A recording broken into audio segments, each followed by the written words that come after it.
One thing is clear. In 1914, when Lugard amalgamated Nigeria, Nigeria have got ethnic nationalities, people with different culture, people with different language, people with different religion. They were not the same.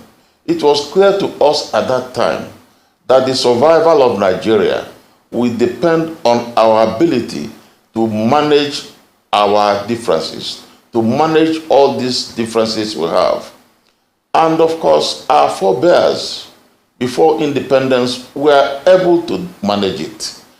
The military intervention in 1966 was absolutely very unfortunate. It was the saddest thing that ever happened to Nigeria. Unfortunately, that is blamed on Igbos. But there was no reason for Igbos to topple that government, but it was blamed on us.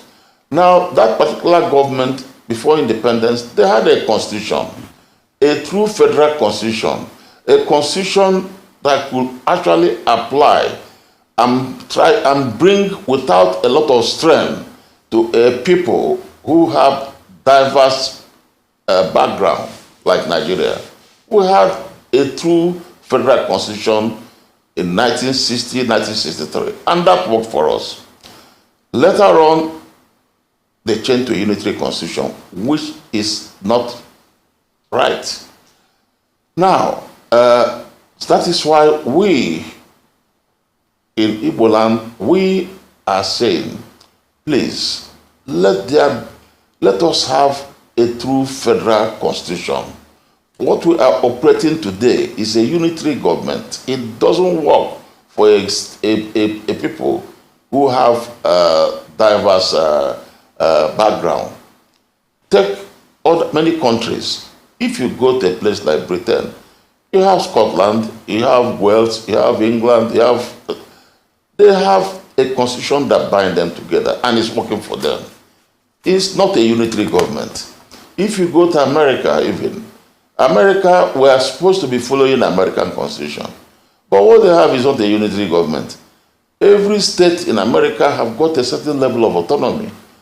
Now, I believe that the government of Bola Ahmed Tinubu should take steps to see if we can actualize this restructuring of Nigeria.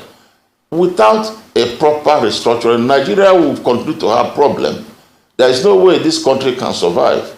Today, everybody is talking of presidency. In a restructured Nigeria, the presidency will not attract so much attention as it does today. Because today, every power is vested on the president.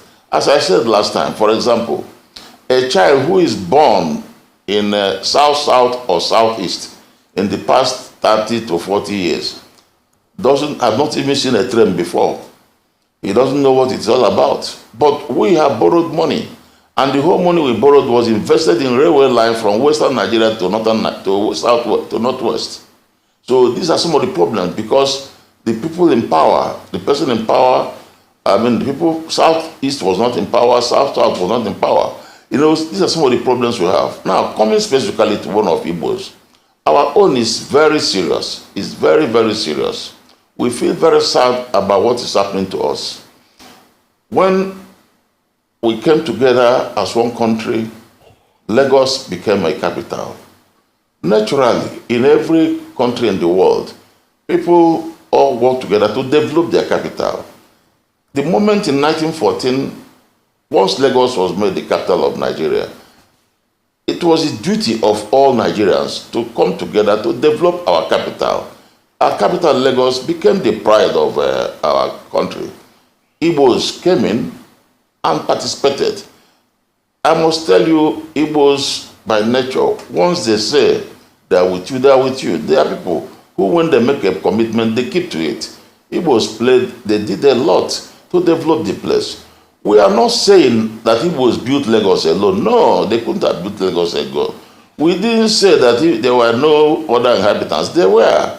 So the point is that, but you see, right, they played a major role.